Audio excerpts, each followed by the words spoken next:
Hey there, sorry I'm just getting back to you, but I figured in addition to giving you some measurements and some things in writing that I would give you the grand tour of my little mini manse here. So I'll give you the total on all the interior doors that we're doing the casings on. I'm gonna wait on doing window casings probably until after I get in the house at this point. I just need to get some windowsills on and call it a day.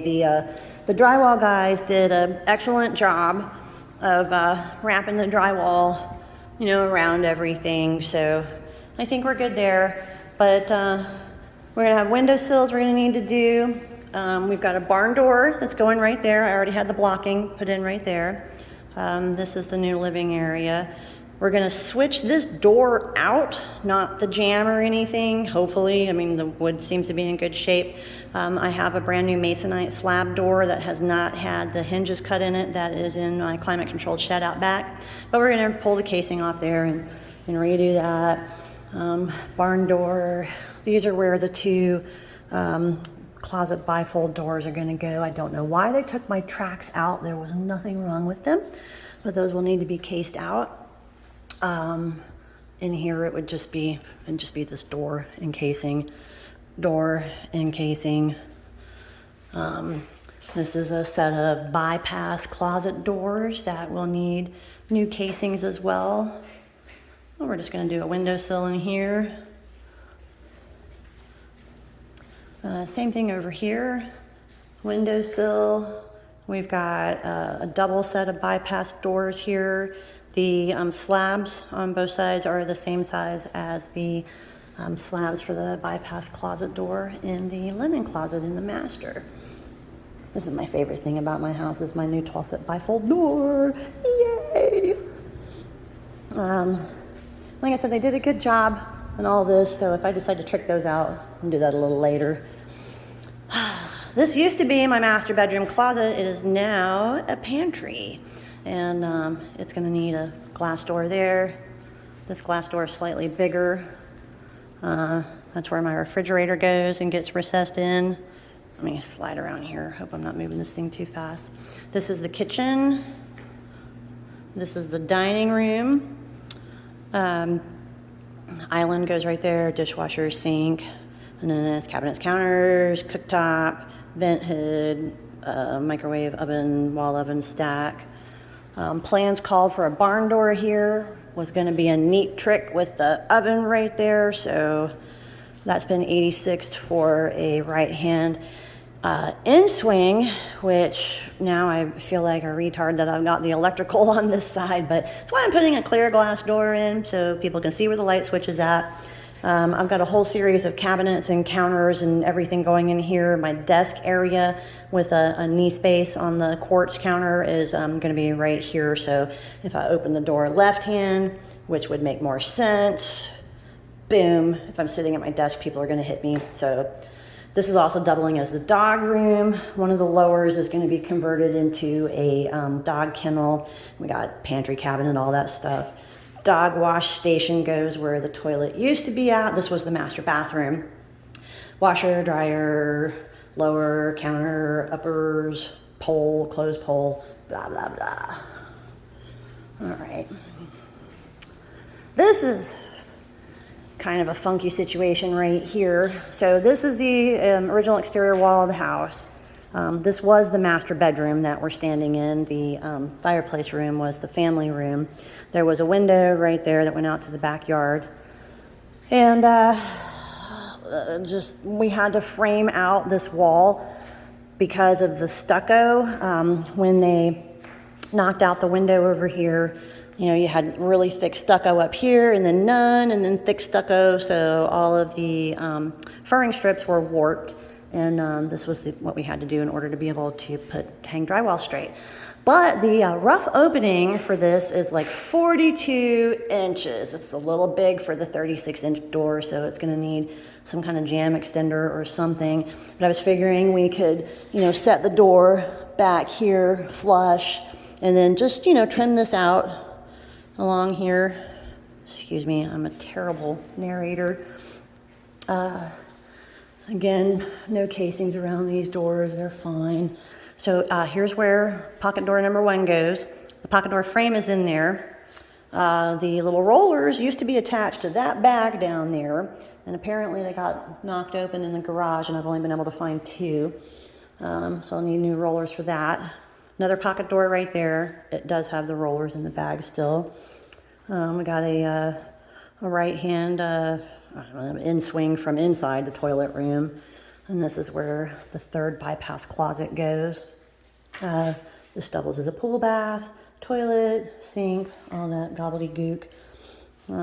Over here is the master vanity, double vanity with knee space. Freestanding bathtub, which is in this big old box. It goes over here. The floor mounted tub filler thing goes over there. That window's gonna need a sill. They are not done with the waterproofing in here, but we're gonna need a sill there. And I had a little bit of a situation.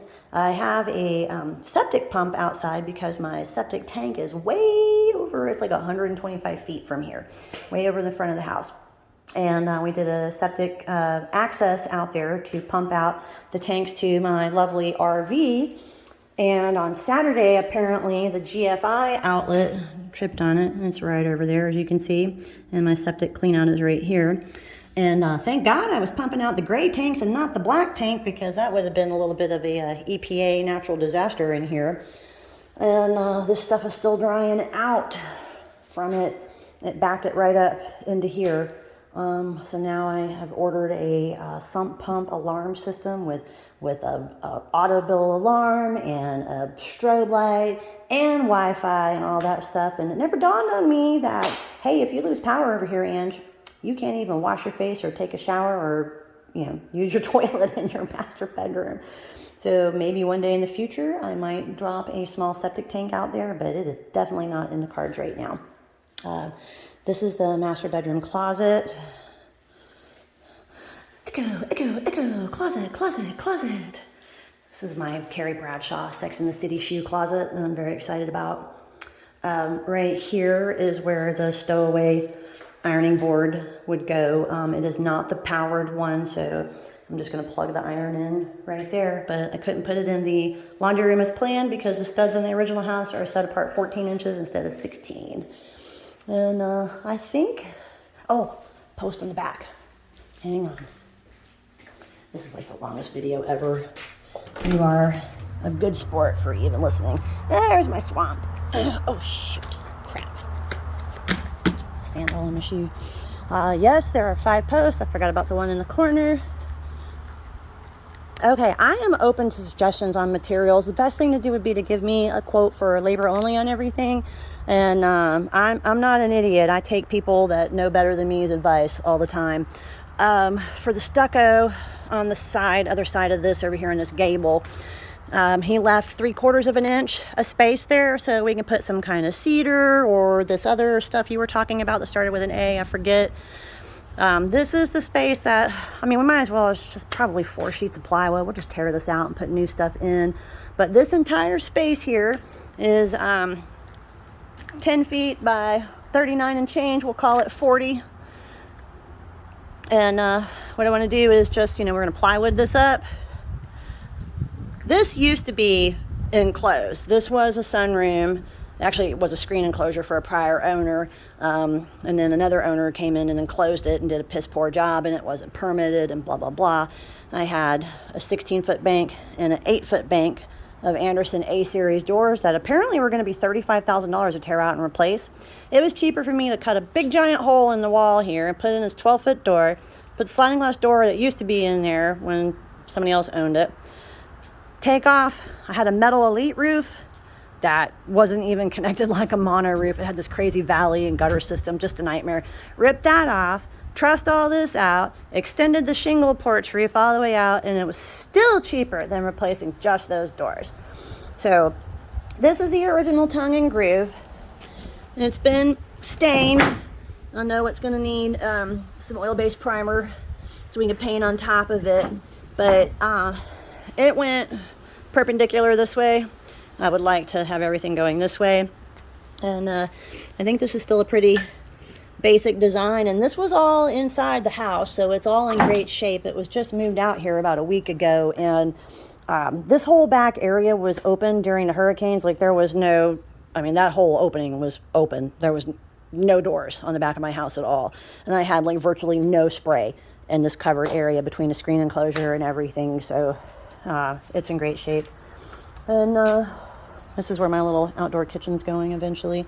This will all be screened back in.